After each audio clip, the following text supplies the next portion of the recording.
Here we go again. We have now 2019 Toyota Wigo automatic transmission G variant with current odometer 57,010. Okay. So 2019 model. So actually itong sasakyan nito, this is from first owner mismo. So wala kayong pangamba, wala kayong worry sa history at sa documents ng sasakyan. So first owned po siya. And yun nga lang, meron pa siyang balance sa bank. Kaya ang mangyayari nito, ipipay off natin to sa bangko. So once sinabi natin na pay off, once binayaran nyo kami po mismo yung magsisettle sa bangko para wala nang balance sa bangko. So pwede niyo to i-cash, pwede din ito sa financing. Okay? So pakita muna namin sa inyo dito sa interior. Of course, basic ng Toyota Wigo.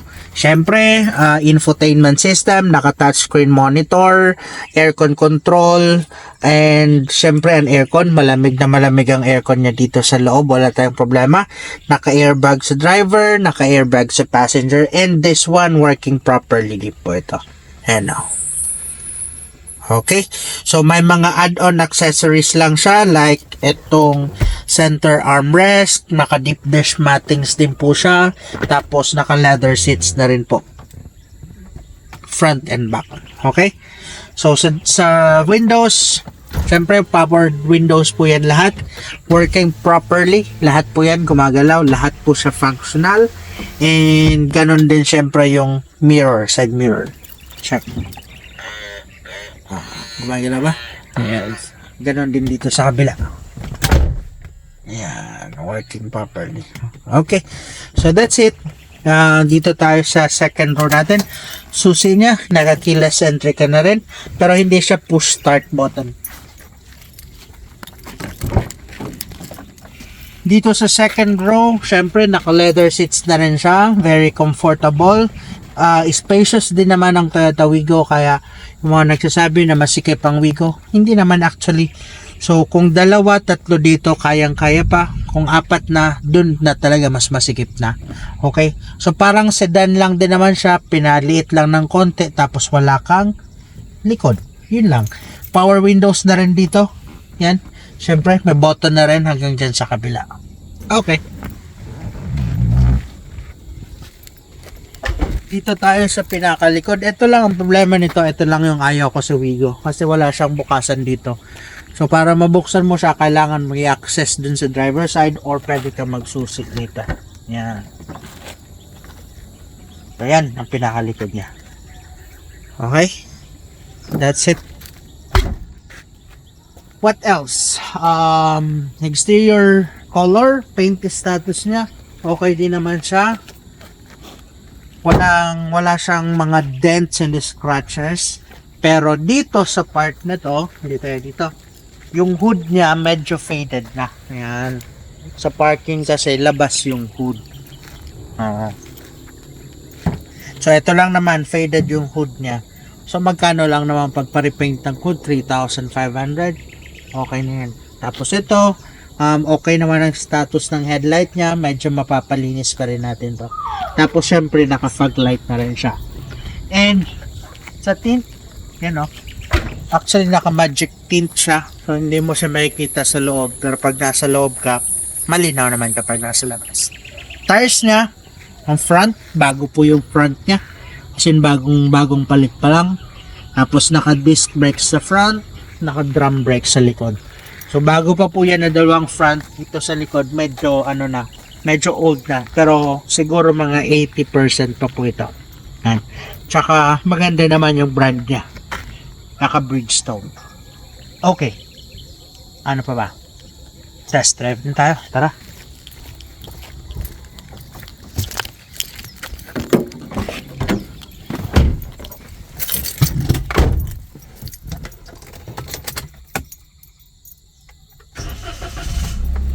One click start, oh. Yun. Ang bango ng aircon. Madilim. Okay.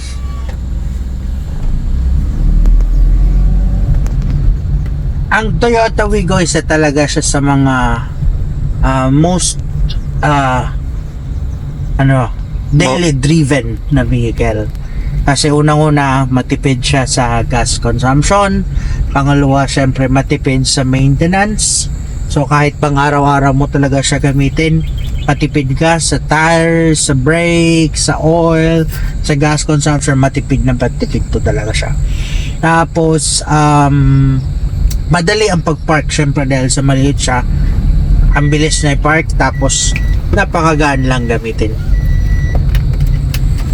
So, marami nga nagsasabi ang ganitong sasakyan daw na mga maliliit na automatic, mga pambabae. Hindi naman. Kasi ako, kahit ako, gumagamit ako ng Toyota Wigo eh. Pambabae. Oo. Pambabae, pero hindi. Pangbabae. Hindi talaga. Tinted pa naman yun. Anyway, ito sa handling nga is very good naman siya. Medyo may katigasan nga lang talaga yung handling ng Toyota Wigo. Yun yung na-observe ko eh. May katigasan talaga siya. Pero okay naman siya. Siguro nagkakaroon lang ako ng comparison kasi nakakagamit ako ng iba na sobrang malalambot talaga yung handling. Pero itong mga ganito, okay naman siya. Para sa akin lang, may katigasan lang ng konti. Pero siguro, kung first time na magagamit, okay na to. Okay? Tapos, ano pa nga ba? Sa speed naman niya, ito naman, kahit maliliit siya, pwede ka rin naman niya bigyan ng magandang speed. But again, ang Toyota Wigo di naman siya naka-design for speed eh. Naka-design talaga siya for daily use. Comfort. Comfort, very comfortable naman siya. Pero yun nga, kung gusto mo tumakbo ng mabilis, kaya din naman niya tumakbo. Mga 100, 110, 120, kaya din naman ang Toyota Wigo. Okay. Price. Pag-usapan natin yung presyo. So if ever interested kayo dito, ang asking price namin for this one is 380,000. Pwede siya cash, pwede siya sa financing. And syempre, kapag sa amin nyo ito kinuha sa 380,000, yung nalala nyo yung hood, yung faded part na hood, kami na po ang bahala nun. Kami na bahala mag-settle nun. Okay? So about 380,000, wala na kayong worry. Pagdating sa documents, wala din po kayo worry. Kami po ang bahala mag-process. Kami po ang bahala mag-ayos ng documents para sa inyo. Okay? So again, if ever interested kayo dito, tawagan nyo lang kami. Set kayo ng schedule for test drive para ma-check nyo actual yung unit. Para yung feels ng mga sinasabi ko ngayon, kayo rin yung mga feel. Okay? Thank you and Merry Christmas. have a nice day.